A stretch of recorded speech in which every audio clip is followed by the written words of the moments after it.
انہوں نے پیغام دیا. انہوں نے کہا کہ اگر حساب مانگنا جرم ہے تو یہ جرم ہوتا رہے گا. اور اس کے ساتھ ساتھ انہوں نے یہ بھی کہا کہ جن لوگوں کے پاس 70 سی سی موٹر سائیکل تھی, اب دبئی میں ان کے پاس بڑے بڑے ٹاور ہیں. نیب نے اگر یہ پوچھ لیا کہ ٹاور کہاں سے آئے تو یہ گستاخی ہو گئی. اگر حساب مانگنا جرم ہے تو یہ جرم ہوتا رہے گا. یہ کہنا تھا جسٹس ریٹائرڈ جاوید اقبال صاحب کا. اور اسی طرح بیوروکریسی کے حوالے سے انہوں نے کہا کہ بیوروکریسی شاہ سے زیادہ شاہ کی وفادار نہ بنے. اور انہوں نے کہا کہ بیوروکریسی بھی نیب کے معاملات میں رکاوٹ بنتی ہے, لہٰذا بیوروکریسی کو چاہیے جو کرپٹ افراد ہیں ان کے خلاف بھرپور تعاون کرے. اور اس کے ساتھ ساتھ انہوں نے مزید کہا کہ مجھے پتہ نہیں کہ کاروباری برادری نیب سے کیوں خائف ہے. اسلام آباد میں اور ایک اور سوال کے جواب میں جو تاجر نے سوال کیا تھا, انہوں نے کہا کہ اگر کرپشن پر سزائے موت مقرر ہو گئی تو ملک کی آبادی بہت کم ہو جائے گی, جو ملک کے لیے بہتر نہیں ہوگا. کوئی شخص وزیر اعظم, وزیر اعلیٰ, چیف سیکرٹری, جو کچھ بھی تھا, اب اسے قانون کا سامنا کرنا پڑے گا. انہیں چاہیے کہ نیب کے خلاف پروپیگنڈے کی بجائے اپنے کیس میں توانائی صرف کریں. بہرحال نیب کے خلاف جو کرپشن کا کیس ہے اس پر سزائے موت ہونی چاہیے, اس سے آبادی کم ہوگی. یہ تو لاجیکلی بات نہیں ہے, پاکستان کی آبادی پہلے ہی بہت زیادہ ہے اور پھر جو کرپٹ افراد ہیں ان کی جو تعداد ہے وہ کوئی بہت زیادہ نہیں ہے, وہ کوئی 10 لاکھ نہیں ہے, کوئی 50 لاکھ نہیں ہے, وہ معمولی چند لوگ ہیں. وہی چند لوگ ہیں جنہوں نے پورے ملک کا سرمایہ لوٹا ہوا ہے. پورے ملک کے اندر جو یہ خزانہ ہے پاکستان کا, وہ چند لوگوں نے لوٹا ہے. سارے پاکستانی کرپٹ نہیں ہیں, سارے پاکستانی بدعنوان نہیں ہیں, بددیانت نہیں ہیں. اس لیے کڑی سے کڑی سزا ہو جائے, 4 بندوں کو سزا دے دی جائے, پھانسی کی سزا دے دی جائے, جس طرح سے چین میں ہوتا ہے, جنوبی کوریا میں ہوتا ہے, یا دیگر ملکوں میں ہوتا ہے کہ کرپشن پر سزائے موت براہ راست گولیاں مار دی جاتی ہیں. اگر پاکستان میں بھی ایسا ہو جائے تو کسی میں جرت نہیں ہوگی دوبارہ کرپشن کرنے کی. ایک اور جو بات کہی حکومت سے اختلاف کے حوالے سے, آج چیئرمین نیب نے کہا کہ نیب مقدمات میں سزاؤں کا تناسب جو ہے وہ 7% نہیں بلکہ 70% ہے. حکومت سے گزارش کی تھی کہ جب نیب کے بارے میں کچھ جاننا چاہیں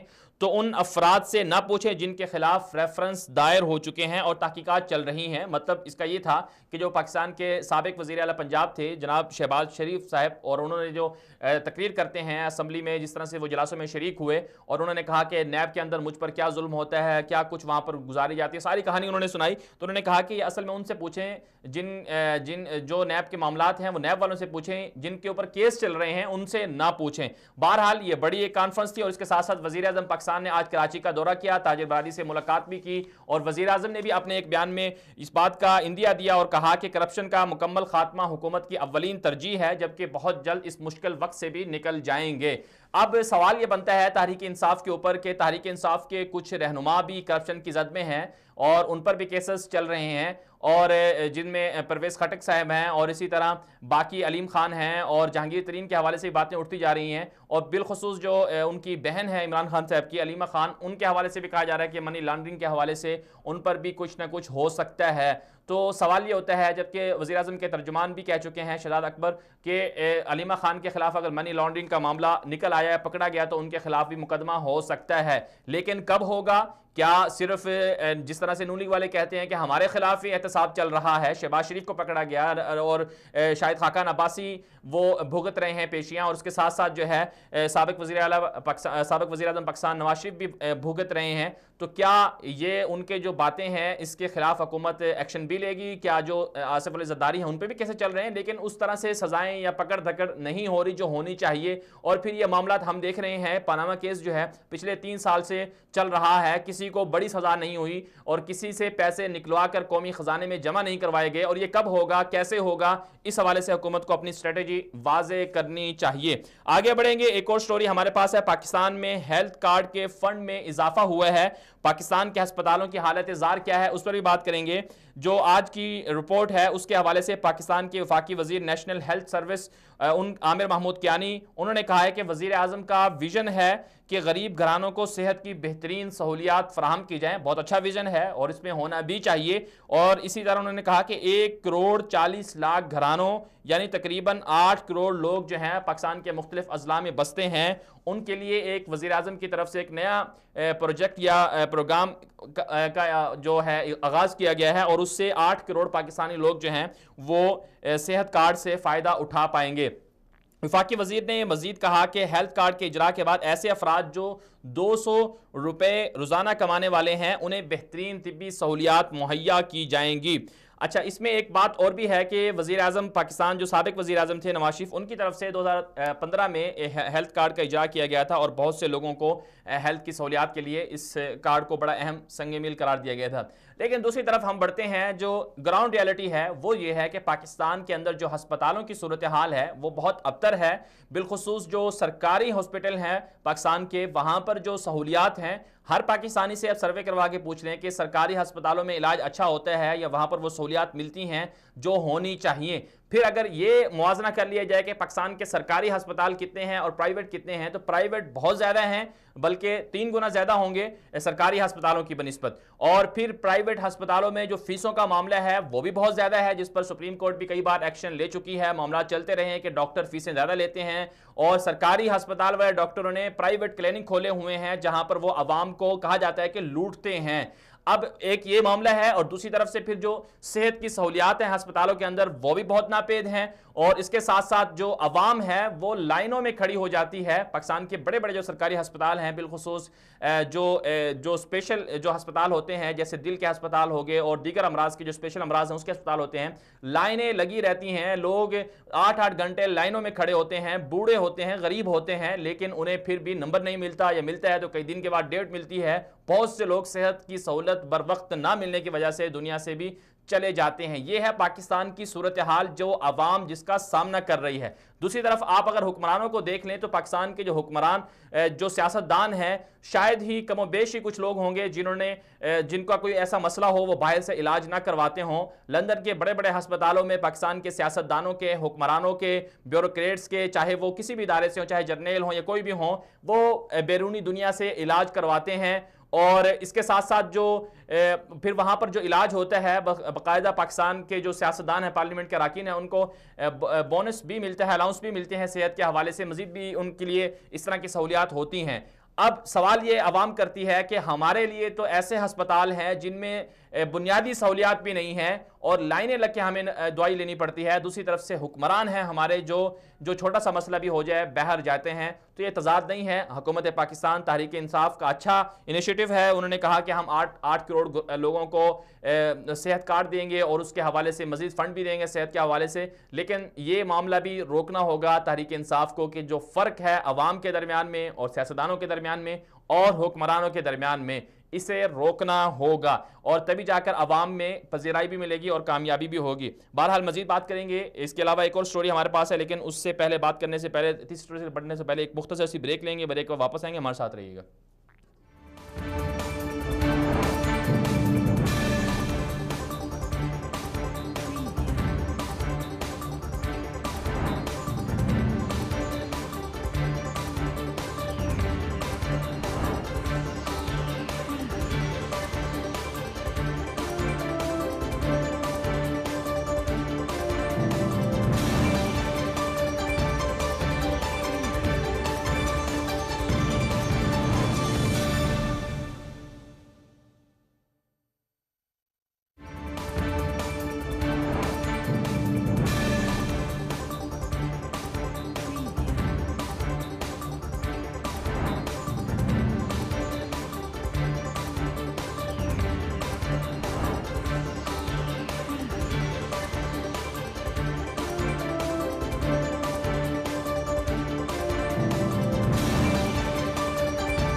سیکولرزم، بھارت اور پاکستان. ملک خداداد پاکستان میں مذہب پسندوں کو سیکولرزم کی مخالفت کا طعنہ دیا جاتا ہے، جبکہ بھارت میں انہی مذہبی جماعتوں کے ہم خیال اعلانیہ سیکولرزم کی حمایت کرتے ہیں. تو کیا یہ کھلا تضاد نہیں؟ بلکہ اب تو ایک قدم آگے بڑھاتے ہوئے یہ حضرات فرمانے لگے ہیں کہ جغرافیائی حدود سے عقائد نہیں تبدیل ہو جاتے، یعنی سیکولرزم کے حوالے سے جو دلائل یہاں مؤثر ہیں انہیں بھارت میں بھی مؤثر ہونا چاہیے. ہم یعنی پاکستانی سیکولرزم کی مخالفت اور اسلامی ریاست کا مطالبہ 3 وجوہات کی بنا پر کرتے ہیں. ایک تو یہ کہ